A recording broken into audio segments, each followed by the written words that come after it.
Hi, good evening. I'm Marietta Jelps with USA Gov, and thanks for joining us this evening. We're broadcasting live from the National Inventors Hall of Fame Museum in the U.S. Patent and Trademark Office in Alexandria, Virginia.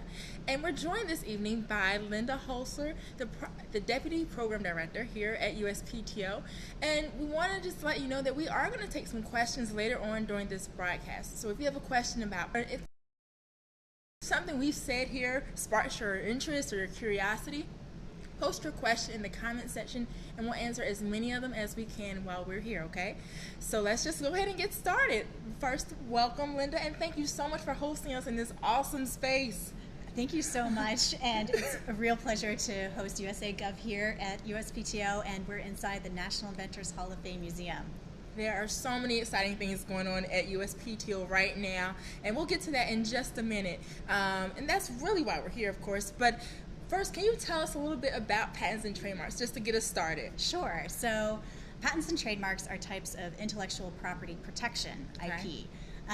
Patents are something that we issue to inventors to protect their invention. And this gives the inventor the exclusive right to sell, make, or use their product. And a trademark is something that is registered that are associated with a product or a company. There are a lot of different types of, you see patents and trademarks everywhere in your everyday life. And actually we have an example behind us, not that you can see it, but here in the National Inventors Hall of Fame Museum, there's a display of a Ford Mustang. It's half of a 65 and half of a 2015 Mustang. It's awesome, you guys. It's awesome. I'm sorry. It's so awesome. It's a really cool exhibit, but it really illustrates the power of IP protection. So you're probably all familiar with the Ford logo or the Mustang symbol. Those are examples of a trademark. Okay. And so no other car with those symbols, those registered trademarks on them. And then the patents would be a car. Okay. So those are the technologies that are associated with the motor or the seatbelt or the steering wheel or any of the safety mechanisms. A lot of those technologies have patents associated with them. Okay, awesome. And the USPTO is really proud of the fact that we're helping inventors and innovators protect their IP, and these inventors are everywhere. And actually, can you name some inventors? Oh my gosh, I'm on the spot. Okay, I know some inventors. Okay, so Thomas Edison with the light bulb, Garrett Morgan with the traffic signal, okay, Alexander Graham Bell with the phone, and we gotta get some. Hedy Lamarr with the secret communication system. So off the top of my head, though. That's really impressive, and Hedy Lamarr is one of my favorites too. It's an awesome story. It is. Awesome it story. is. And so I mentioned that we're here in the National Inventors Hall of Fame Museum, and here in this museum we celebrate over 500 amazing inventors who have changed the world with their innovations. Oh my gosh, that is amazing. That's huge. So we want to talk a bit about. Gosh, there's so many inventions. How do you all do all that? So I mean, the USPTO is really really busy. We issue a lot of patents and trademarks all the time, and really are here at this museum really all about celebrating those inventors. Awesome. Well, our team at USA Gov actually came and visited the museum earlier in the month, and they got a chance to take in all the exhibits and learn about the innovators and inventors, and especially the people who were inducted into the Hall of Fame this year.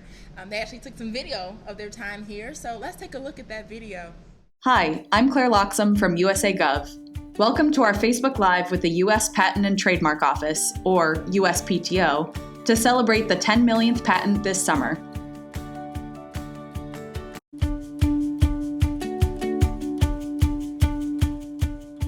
Welcome to the National Inventors Hall of Fame and Museum here at the U.S. Patent and Trademark Office headquarters in Alexandria, Virginia.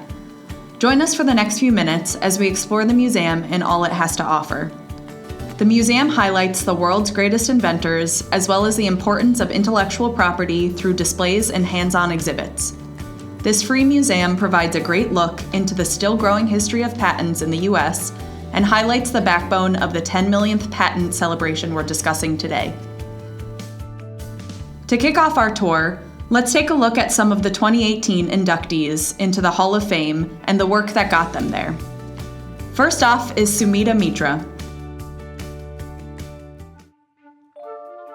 Curiosity and exploration, I think, are the essential starting points of innovation. We have to be able to cultivate that in ourselves, and I especially try to do that in young children, because that's where it starts. I was homeschooled by my mother, and I had plenty of time to explore and observe, and basically to be curious about all of the different things around me. One of the earliest memories I have is visiting my father in the woodworking factory. I was fascinated by the processes that they would use to scale up the materials. It instilled into me a desire to use science that would be useful for people. I chose to come to the US. I started applying. I got this opportunity to move to 3M's dental products department. And I started basically exploring, trying out different things. Across the campus in our corporate labs, there was a group of researchers who had just started some work in nanoparticles. And I contacted them and I said, I would really like to incorporate nanoparticles into dental composites. And as it always happens in 3M, they said, well, yeah, let's give it a try. I used to say that the nanotechnology in the Filtech Supreme nanocomposite gave us a product that incorporates lasting beauty and longevity.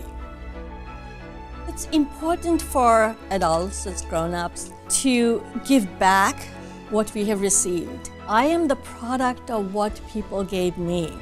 I try to impress on young students that it'll give you satisfaction all your life because you'll be doing something that is useful. But we have to give that opportunity to spark their interest, but one has to know how to learn. If you know how to learn, you can learn anything.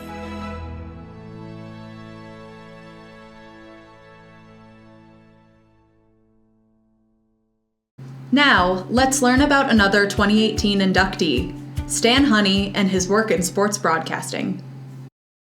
Down out to the 44-yard line. There was almost no negative reaction. It was just widely acclaimed as being a useful tool almost immediately.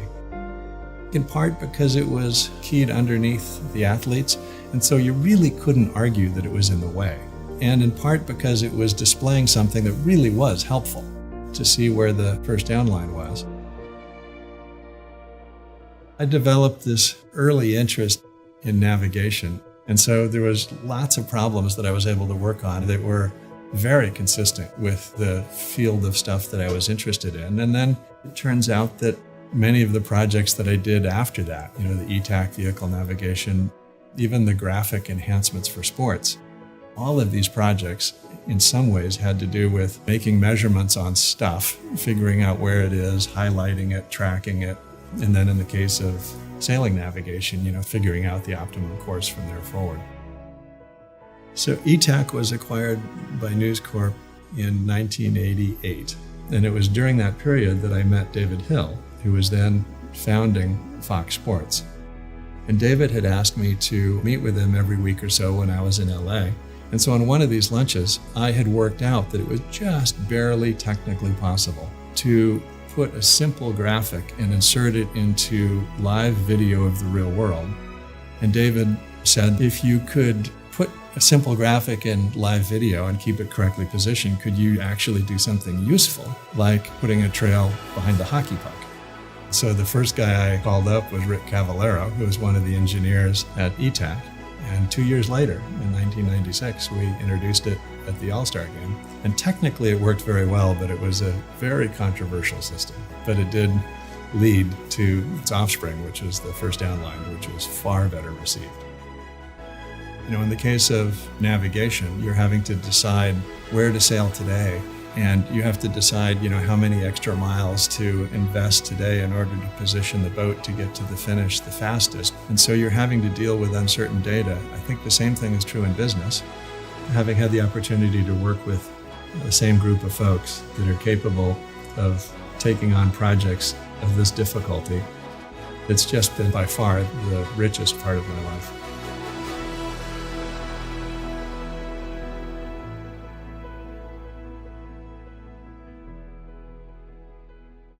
Next up is DNA pioneer Marvin Carruthers. I was always interested in science, as far back as I can remember. I remember in the 3rd grade, my parents got me a chemistry set for Christmas. And of course, I did all the experiments right away. And then I decided I knew everything there was to know about chemistry. But of course, I didn't realize that that's what I was going to do with my life's work and discover new things along the way. Well, I grew up just outside Des Moines, Iowa. My parents had a family farm there. 2 brothers and a sister as siblings. A farm of 500 acres required a lot of attention, and my parents could not have done it without our help. Having developed those values of hard work and intensity and focus throughout childhood and in high school did me well throughout my career.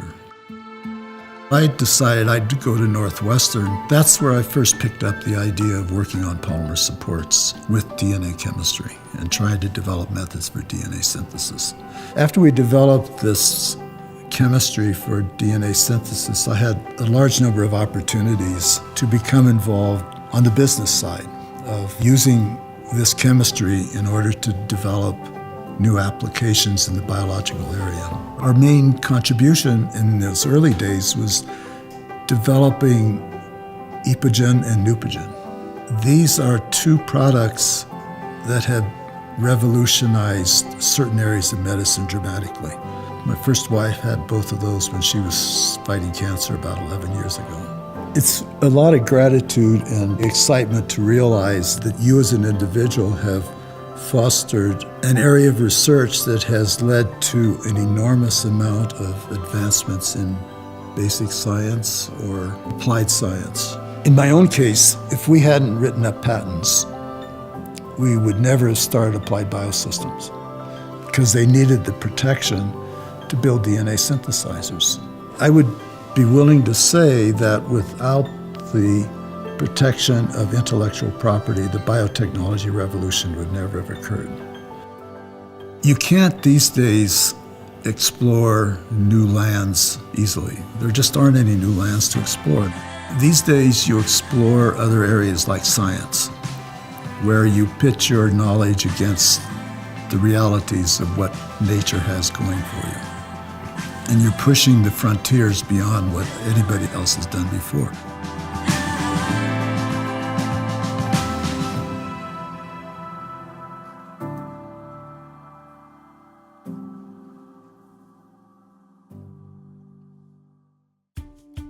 This group has contributed to very different walks of life, and yet they are tied together by one thing: the U.S. Patent and Trademark Office. The museum not only highlights some of the advances and great inventors to date, but also shares the history behind the agency. U.S. patents have their roots in the Constitution. The Congress shall have power to promote the progress of science and useful arts by securing for limited times to authors and inventors the exclusive right to their respective writings and discoveries.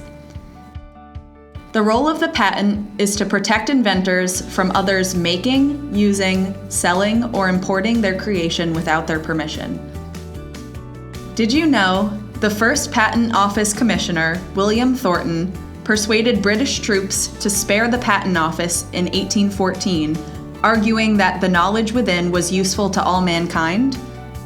However, in 1836, the Patent Office caught fire and many patent documents and models were destroyed. The patents lost in the fire are labeled ex-patents, and the search to recover them continues to this day. There are many famous patent holders, but one stands out from the rest. Out of all the presidents in U.S. history, Abraham Lincoln is the only one to receive a patent. His invention helped boats move over shoals and obstructions in a river. In 1975, the Patent Office was renamed the U.S. Patent and Trademark Office. Over the past 2 centuries, this agency has granted patents to brilliant inventors who have changed the way we eat, walk, sleep, and think. Are you thinking about getting a patent or trademark to protect your intellectual property? Each year, the U.S. Patent and Trademark Office receives more than 500,000 applications. Patenting an invention can be challenging, but USPTO is here to help. Before you start the patent process, you must find out: 1. What type of intellectual property protection do you need? Based on your intellectual property, find out what type of legal protection you need: a patent, trademark, copyright, or other kind of legal protection. 2. Learn if it's really original. Does a patent already exist for your invention? To find out, USPTO strongly recommends that you contact your state's Patent and Trademark Resource Center to help you search for any similar or duplicate patented inventions. 3. What kind of patent do you need? Most patent applications are for a utility patent. A utility patent protects any new and useful process, machine, item that can be made, mixture of ingredients or new chemical compounds, or any useful improvements. 4. Do you have everything you need to apply? Before applying, be aware you will need to do the following: pay application fees, have an actual working model or design on paper of your useful invention, get a patent attorney or patent agent. USPTO strongly recommends using one. If you have limited resources, you may be eligible for free attorney representation. Once you decide to apply for a patent, contact the U.S. Patent and Trademark Office to begin the process. If you successfully patent your invention, you will be in the company of some of the world's greatest inventors and be part of the millions of patent issues by USPTO. In fact, this summer, the U.S. Patent and Trademark Office will be issuing its 10 millionth patent. And now, to learn more about this momentous patent and the 10 Million Patents campaign, let's go live to Marietta Jelks and Linda Hosler on the floor of the National Inventors Hall of Fame and Museum.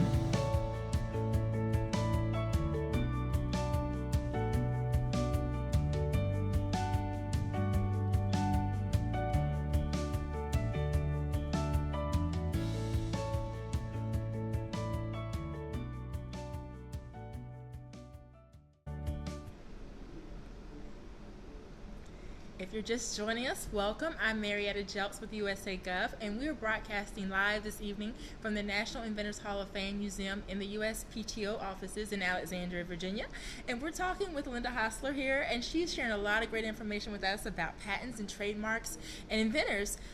We just saw a great video about USA Gov's visit to this great museum, and we'll jump in to talk about that a little bit in a minute, but want to let you know that we are going to take some questions from you viewing out there. So if you have a question about the video or some things that you've heard or seen during this event already, post it in the comment section and we'll try to answer it later on in the event, okay? But talking about that video a little bit, I had no clue that Abraham Lincoln had a patent. Like, who knew? Who knew? It's a really good factoid. He's the only president to have a patent. And actually, another presidential fact that I really like is that George Washington signed the first couple of patents as the president. We didn't have a commissioner for patents, so at the time, the president would sign every single patent. And the first patent was issued in 1790 to Samuel Hopkins. He invented a way to produce pot ash and pearl ash, which is actually an ingredient used in fertilizer. And to later, the USPTO just issued our patent number 10 million. 10 million patents. Wow.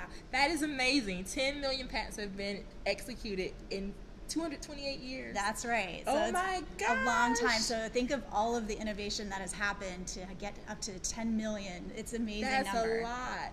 Wow. How are you all celebrating or commemorating? That's a huge milestone. It's so historic too. 228 years. How is the USPTO commemorating this huge occasion? Yeah, so we have a lot of things going on to help celebrate this. So the first thing is, over a year ago, our brand manager decided to redesign the actual document that inventors receive from the USPTO. So patent cover.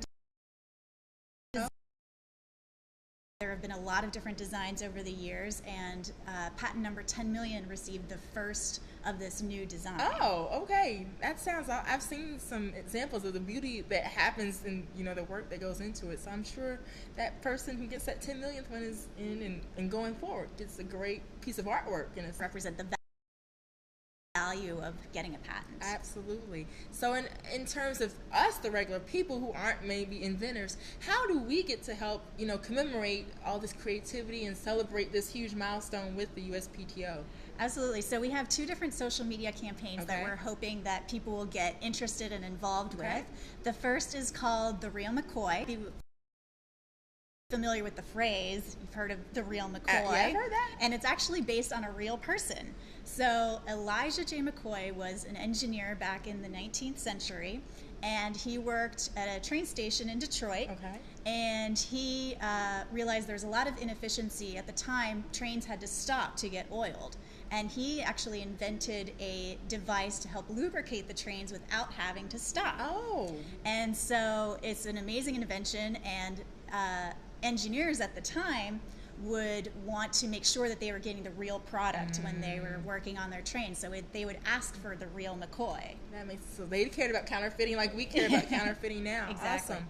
So what are you all doing in relation with Mr. McCoy? Yeah, absolutely. So we actually have our Elijah J. McCoy right here as a cutout, and you can download this cutout at 10millionpatents.uspto.gov. And those patented inventions in their everyday lives. So if you take a look at products around your home, maybe your coffee machine or your child's coffee machine or your child's car seat, you'll probably see some patent numbers on them. So what we're asking people to do is take their cutout of Elijah and take a picture of Elijah and that patented thing and use the hashtag #TheRealMcCoy. Awesome. So that's fun and educational. So I want to get a patent, a cutout of my friend, the real McCoy here, where I have some great patented things around my home, and I can post it on social media, right? Absolutely, yeah. Just use the hashtag, and then I mentioned we have two social media campaigns. So we have another one called 10 for 10. For this one, we're asking people or organizations to think about what the top 10 inventions are in their field,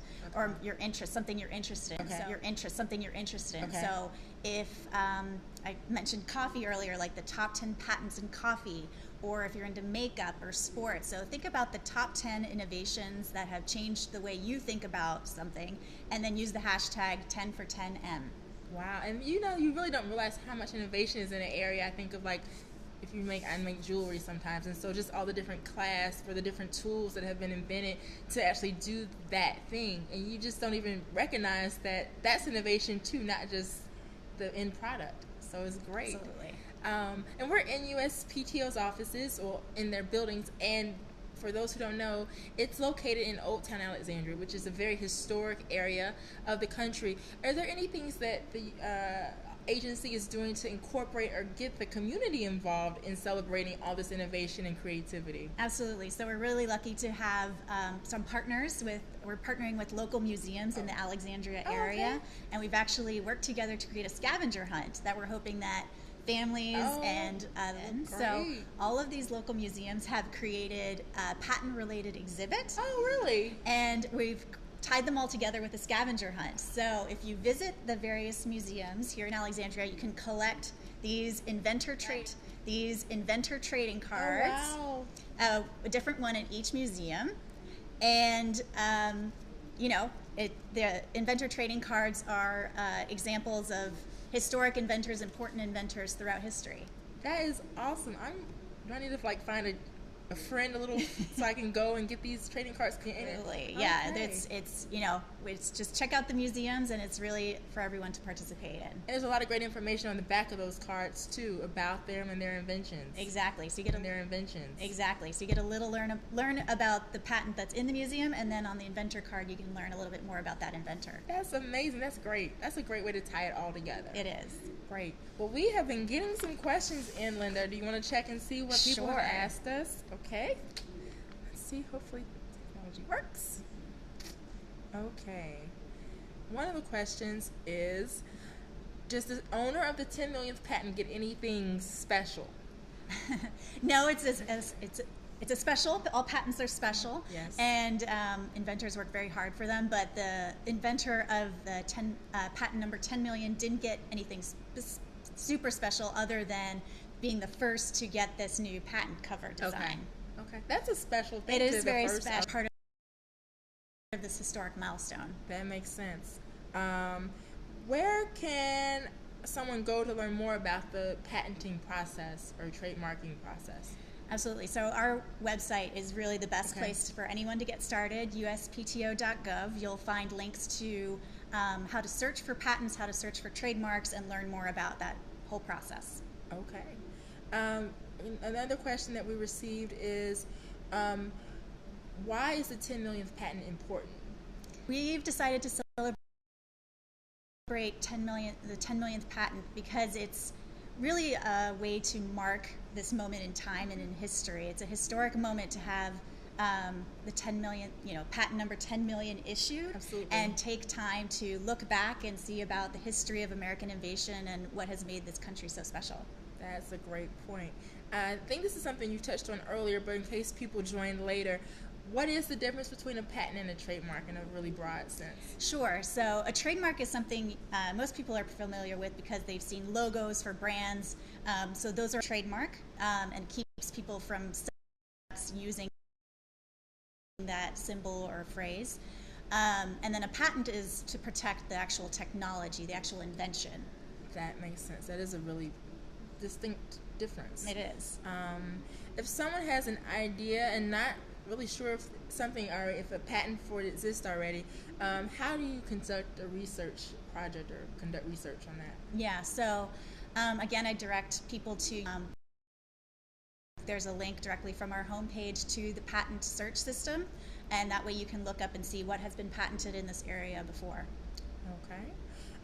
Is there someone, an inventor or potential innovator, can hire or call to get help, or is there a list of resources available? Sure. So there are patent attorneys who will help you file your patent. If you're a business owner, independent inventor not associated with a big organization, the USPTO has a pro bono program that will help you link up with a lawyer who can help you with limited resources. Okay. And looks like last question. Is there anything that, or how does patenting something help protect you from internationally? Is there? Yeah, so the USPTO works very closely with other international IP offices, and we actually have departments here at the USPTO that work on international issues. So on our website, again, I would recommend people look up the international patent department here, and they can help you learn more about what it takes to be patented abroad. Awesome. You guys have a lot of great information on that website. We do. Well, we have gone through our questions and we've covered a lot of information. I want to thank you, Linda, first for sharing so much great information with us about patents and trademarks and intellectual property and understanding, this journey to 10 million patents is a huge ordeal. And so thanks so much for sharing all that information with us, as well as just all the things that USPTO is doing to celebrate all this creativity and innovation in America for over 228 years at least, and ways to celebrate it along with you with the Real McCoy hashtag and the 10 for 10M of innovations in a specific industry or area. And there's a great scavenger hunt here in Alexandria with the trading cards. So I'm glad that we got to learn about all these different things that you all are doing. So thanks for taking time to share that with us. Congratulations on this huge accomplishment, and best wishes for your next 10 million patents. How about that? Absolutely, and it's not going to take 228 years this good. time. I don't think so. People are really, really creating things. And we want to thank you all for joining us this evening. We hope that you've learned something and enjoyed this time. I know that there's been a lot to take in, so definitely encourage you to get more information. If something sparked your interest or really caught your eye, definitely visit USPTO's website, the 10millionpatents.uspto.gov website, for more about over time, or if you're interested in getting a patent or applying for one, visiting uspto.gov in general to get that information as well, because a lot of great information is in both places. And speaking of great information, I would be remiss if I didn't tell you to visit usa.gov. We have a lot of great, valuable government information from you, from across federal and state and local governments. You can contact us online at usa.gov, via our toll-free number 1-844-USA-GOV1, or on social media at our handle at usa.gov or USA.gov. on Instagram, Twitter, Snapchat, and of course, Facebook. We thank you so much for joining us this evening, and have a great night. Thank you.